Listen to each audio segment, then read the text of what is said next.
حضور اونٹنی پہ ہے، احرام باندھا ہوا ہے، 1,40,000 کم و بیش غلام سامنے کھڑے، عرفات کا میدان۔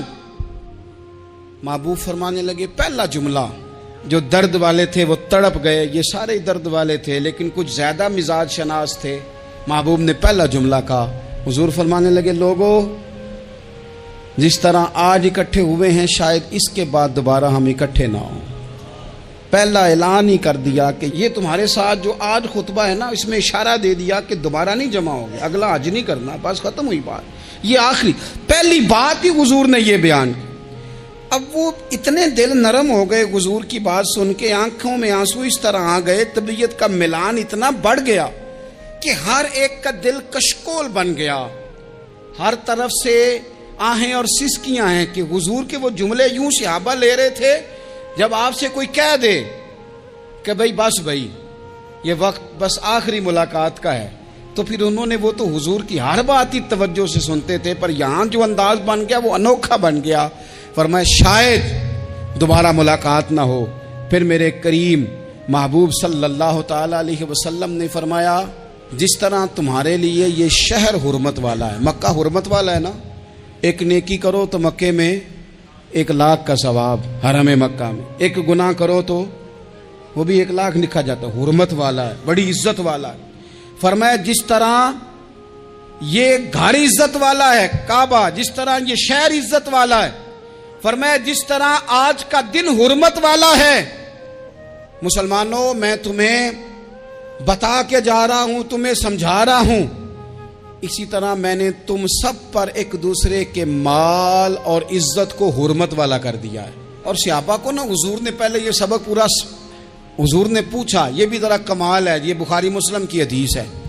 حضور نے صحابہ سے پوچھا 9 ذی الحج ہے، جمعے کا دن ہے، ذی الحج کا مہینہ ہے، سب کو پتہ ہے، لیکن نا آپ جمعہ پڑھنے ہیں تو میں آپ سے کہوں کہ آج کون سا دن ہے تو آپ کہیں کہ جناب جمعہ ہے، عجیب آدمی ہے جمعہ پڑھا رہے ہو، لیکن جو صحابہ کا انداز ہے وہ اور ہے۔ حضور نے پوچھا آج یہ کون سا مہینہ ہے؟ یہ ادب ہے، یہ مقام ہے، یہ وہ مقام ہے جہاں بہت سارے صرف عقل والے بندے جو ہوتے ہیں نا وہ بیچارے گرتے پڑتے ہیں، کہتے ہیں جی بات آتی ہو تو بتانی چاہیے، یہ کیا بات ہوئی جی بندہ بولے ہی نا، یہ کیا لیکن کچھ لوگ ایسے ہیں جن کا دھارا ادب کچھ اور ہوتا ہے، انہیں ڈھیروں باتیں بھی آتی ہوں تو ہر جگہ بات کرنے کی نہیں ہوتی، سب جگہ کہانیاں سنانے کی نہیں ہوتی۔ حضور نے فرمایا کون سا مہینہ ہے؟ قربان جائیں بھیا کو زبان ہو کے کہنے لگے واللہ و رسولہ عالم، اللہ جانے اللہ کا رسول جانے، سانو تے قید سجن دا گہنا ہے، او جنج رکھے ایسا اونج رہنا ہے، ہمیں کیا پتا؟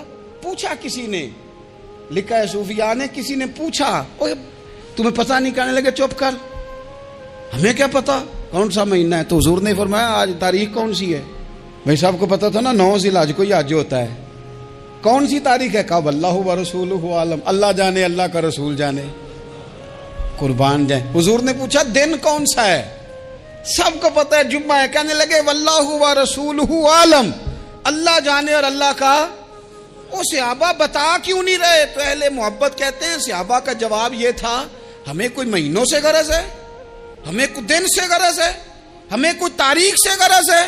حاجیو آؤ شہنشاہ کا روضہ دیکھو، کعبہ تو دیکھ چکے، کعبے کا بھی کعبہ دیکھو، ہمیں تو محبوب سے غرض ہے۔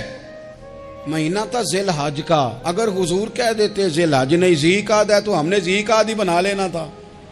تاریخ تھی 9، اگر حضور فرما دیتے 11 ہے تو ہم نے 11 ہی بنا لینی تھی۔ دن تھا جمعے کا، اگر حضور کہتے پیر ہے تو ہمیں کیا لگے؟ ہمیں تو محبوب کی رضا چاہیے۔ آپ دیکھیں نا ایک صحابی کے ہاتھ ذرا لمبے تھے تو حضور نے فرمایا یا ذوالیدین، او لمبے ہاتھوں والے، ان سے کوئی پوچھتا نام کیا ہے تو کہتے میرا نام ہے 2 ہاتھوں والا۔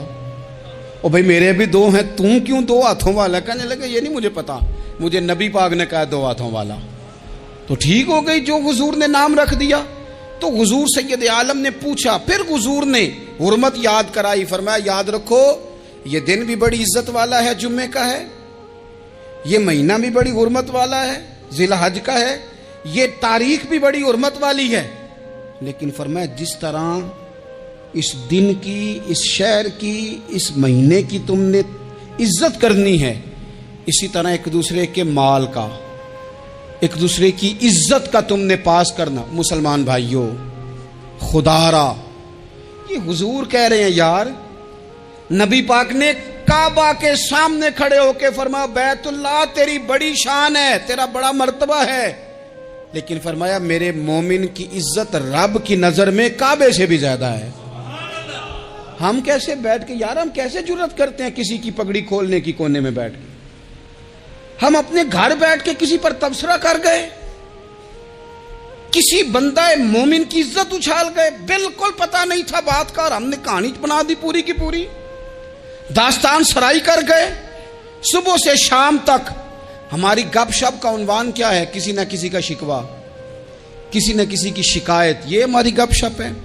خدا را حضور نے تو خطبہ حجۃ الوداع میں پہلا سبق یہ دیا تھا کہ میرے جانے کے بعد ایک دوسرے کی عزت کرنا، اور اسی خطبے میں ایک جگہ پہ فرمایا یہ نہ ہو کہ میرے جانے کے بعد تم ایک دوسرے کی گردنیں مارنے لگ جاؤ، ایک دوسرے کی عزتوں کا خیال کرنا، پاس کرنا۔ مسلمانوں، میرے عزیز بھائیوں، بزرگوں، عزتوں کا دفاع شروع کریں۔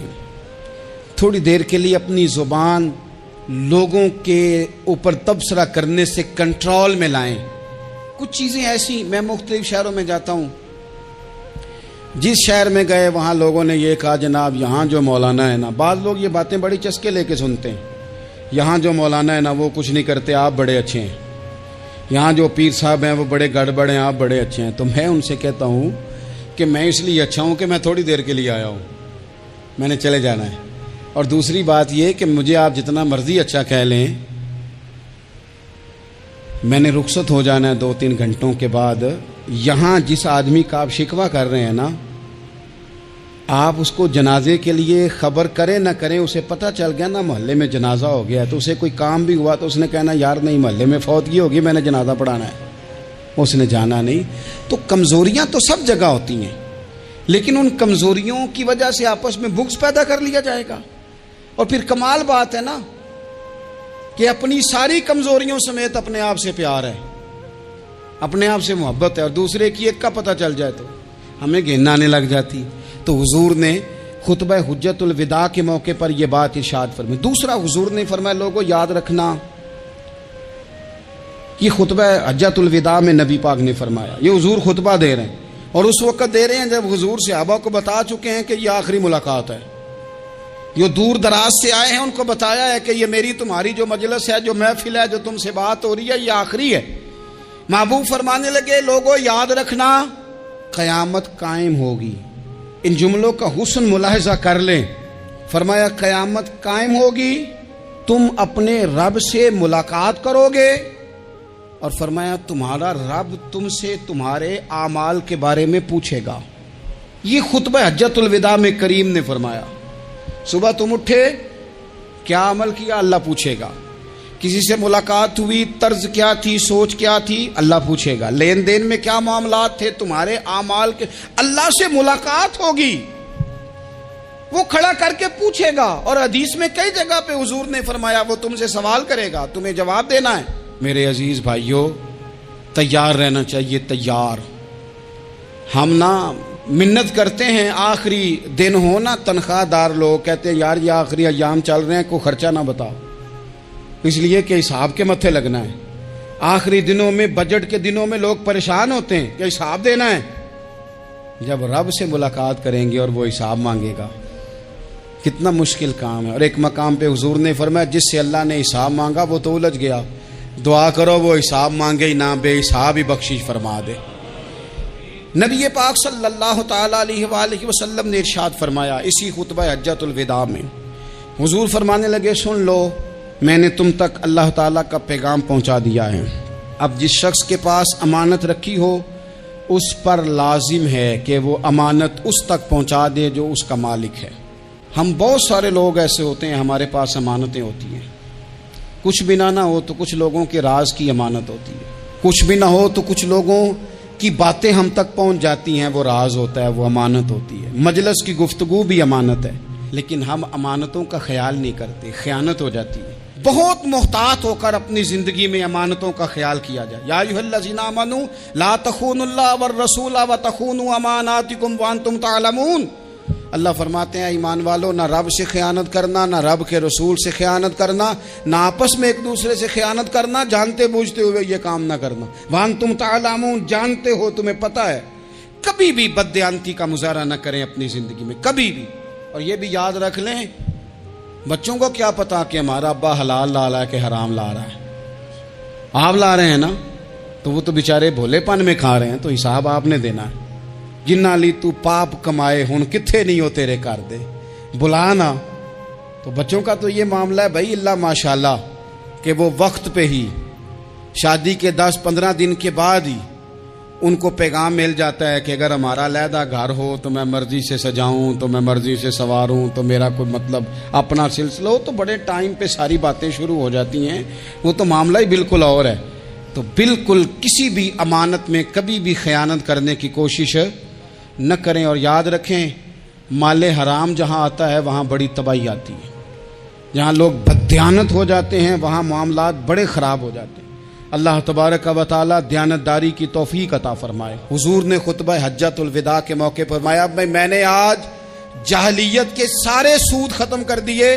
نبی پاک میدان عرفات میں کھڑے ہو کے فرمانے لگے، جس بندے نے بھی کسی سے پیسے لیے ہیں وہ اصل رقم دے گا، زائد نہیں دے گا. حضور کے بڑے قریبی تھے ایک، فرمایا انہوں نے بھی کچھ لوگوں سے پیسے لیے ہوئے، چونکہ وہ سب لوگ کرتے تھے، حرام ہی نہیں تھا. فرمایا میں ان کو بھی حکم دیتا ہوں کہ یہ اصل رقم وصول کریں گے، کسی سے ایک پائی بھی زیادہ وصول نہ کریں گے. نبی پاک صلی اللہ تعالی علیہ وسلم نے خطبہ حجۃ الوداع میں ایک باریک بات حضور نے بھی، یہ آپ نے ضرور سمجھنی ہے، بالخصوص جو لوگ تھوڑا دین پر عمل کر رہے ہیں، جن کا لبادہ مذہبی ہو گیا، جنہیں لوگ حضرت صاحب، قاری صاحب، علامہ صاحب، مفتی صاحب، حاجی صاحب، بزرگوں کہہ کے بلاتے ہیں، وہ اس پر توجہ کریں. میرے نبی پاک صلی اللہ علیہ وسلم نے خطبہ حجۃ الوداع کے موقع پہ ارشاد فرمایا، لوگوں شیطان اب مایوس ہو گیا ہے، وہ تم سے بتوں کی پوجا نہیں کرا سکے گا. ہاں، وہ تمہیں چھوٹے چھوٹے گناہوں میں مبتلا کرے گا، وہ تم سے چھوٹے چھوٹے عیب کرائے گا، تم سمجھو گے یہ تو غلطی کوئی نہیں. فرمایا اس سے بچ کے رہنا. اب وہ مایوس ہو گیا، بتوں کی پوجا نہیں کرا سکتا، تمہیں اپنی پوجا نہیں کرا سکتا، لیکن چھوٹی چھوٹی غلطیاں. ایک مقام پہ فرمایا نا، چھوٹا گناہ ہونا تو مومن اسے پہاڑ سمجھتا ہے، اتنا بڑا ہو گیا، اور منافق کہتا ہے یہ تو کچھ بھی نہیں. تو اپنی زندگی کے اندر چھوٹی چھوٹی کوتاہیاں، حضرت سعدی فرمایا کرتے تھے، سیلاب اچانک نہیں آتے، پہلے چھوٹا سا سوراخ ہوتا ہے دریا کے کنارے میں، اسے بند نہ کیا جائے پھر بڑا ہو جاتا ہے، پھر وہ ٹائم آتا ہے کہ بند ٹوٹ جاتا ہے، بستیاں ڈوب جاتی ہیں. پہلے چھوٹا گناہ انسان کرتا ہے، چھوٹا، پھر اس سے آگے بڑھتا جاتا ہے اور بڑی بڑی غلطیاں ہوتی ہیں. اللہ تبارک و تعالی ہمیں رائی کے دانے کے برابر بھی غلطی کرنے سے محفوظ فرمائے. نبی پاک صلی اللہ تعالی علیہ وسلم نے اسی موقع پر ارشاد فرمایا، لوگوں اللہ سے ڈرتے رہنا، اور میں تمہیں عورتوں کے ساتھ بھلائی کی وصیت کرتا ہوں. فرمایا رب نے تمہیں اختیار دیا ہے، عورتیں تمہارے سپرد کی ہیں، ان سے اچھا سلوک کرنا. فرمایا اگر کبھی کوئی ان پر تمہیں سختی کرنی بھی پڑے تو اتنی کرنا جتنی ان کی غلطی ہو، ان سے درگزر کرنا، ان سے پیار کرنا. اسلام نے خاتون کو باقاعدہ حقوق دیے، باقاعدہ. صحیح بخاری میں حدیث ہے. یہ جو نوجوان ہیں، مطالعہ کرنے والے، پڑھنے سننے سمجھنے والے، یاد رکھا کریں ان چیزوں کو. حضرت بریرہ رضی اللہ تعالیٰ عنہ حضرت عائشہ صدیقہ کی کنیزہ ہیں. حضرت مغیث رضی اللہ تعالیٰ عنہ ایک صحابی ہیں، ان کی وہ اہلیہ ہیں، وہ اپنے خامد سے علیحدگی چاہتی تھی. ان کے خامد بڑی محبت کرتے تھے، علیحدہ ہونا نہیں چاہتے تھے، خاتون رہنا نہیں چاہتی تھی. انہوں نے بڑی سفارشیں کرائیں کہ میرا خامد، میری بیوی مجھ سے صلح کر لے. حالانکہ وہ خاتون کنیز ہیں، خادمہ ہیں، کوئی بڑے قبیلے سے بظاہر تعلق نہیں. بالآخر انہوں نے گزارش کی، سیدہ عائشہ صدیقہ رضی اللہ تعالیٰ عنہ سے کہا، کچھ اور ذرائع اختیار کیے. حضرت مغیث نے رضی اللہ تعالیٰ عنہ، ان کے شوہر نے، کہ نبی پاک علیہ السلام کی خدمت میں عرض کریں، حضور میری سفارش کریں کہ یہ مجھ سے صلح کر لیں. تو نبی پاک علیہ السلام نے حضرت بریرہ رضی اللہ تعالیٰ عنہ جو کنیزہ ہیں، خادمہ ہیں، ان کو بلا کے کہا تمہارا خامد صلح کرنا چاہتا ہے. یہاں برادری کا بڑا کے کہتا ہے، پتر وہ میری بھی نہیں تو گال رکھنی، وہ میرے ککھاں دا بھی نہیں تو، وہ کیا کہہ رہے ہیں آپ؟ اللہ نے اسے حق دیا ہے، اور جسے حق اللہ دے اس کا رسول دے، اس سے کون ہوتا ہے کوئی حق چھیننے والا؟ نبی پاک صلی اللہ علیہ وسلم نے حضرت بریرہ سے کہا تمہارا خامد صلح کرنا چاہتا ہے اور وہ روتا ہے تمہارے لیے اور اس نے بڑی سفارشیں کی ہیں، تم اس سے صلح کر لو۔ حضرت بریرہ رضی اللہ تعالیٰ عنہ عرض کرنے لگی یا رسول اللہ صلی اللہ علیہ وسلم آپ جو حکم کریں میں حاضر ہوں، ایک بات پوچھ سکتی ہوں؟ ایک گزارش کر لوں؟ ایک صرف حضور میرا بولیا چولیا معاف کری، ایک بات کر لوں؟ تو کہا کرو۔ عرض کی یا رسول اللہ یہ آپ کا حکم ہے یا مشورہ ہے؟ یہ محبوب کی بات ہے، محبوب کی۔ کوئی بزرگ کیوں جبر کرتا ہے کسی پہ؟ کوئی حضرت شیخ کیوں کہتے ہیں زبردستی عورت کو کہ تو جا؟ نبی پاک صلی اللہ علیہ وسلم نے فرمایا صلح کر لے۔ یا رسول اللہ ایک بات عرض کروں؟ کرو۔ حضور حکم ہے کہ مشورہ ہے؟ تو نبی پاک نے فرمایا نہیں مشورہ ہے۔ تم عاقلہ ہو، بالغہ ہو، اسلام تمہیں با اختیار کرتا ہے، چاہو تو رہو چاہو تو خلا لے لو۔ عرض کرنے لگی حضور اگر مشورہ ہے تو پھر میں مغیث سے صلح نہیں کرنا چاہتی۔ میرے محبوب نے فرمایا تو جس حال میں راضی ہے میں بھی راضی ہوں۔ ٹھیک ہو گئی بات، ختم ہو گئی۔ حضور نے کوئی زور نہیں، اتنے اسلام حقوق دیتا ہے عورت کو، کسی کو اجازت نہیں کہ وہ جبر کرے، وہ ظلم کرے۔ میں آ گیا ہوں صلح نہیں کرنی، بے تو کیوں آیا ہے؟ تو نے وقت گزارنا ہے، جانے وہ خامد کس طرح کا ہو۔ تو نبی پاک صلی اللہ علیہ وسلم نے خطبہ حجۃ الوداع کے موقع پر فرمایا عورتوں کے ساتھ اچھا سلوک کرنا۔ اللہ تبارک و تعالی جو حج پڑھا جا رہا ہے اس کے صدقے پوری امت پر اپنا فضل فرمائے۔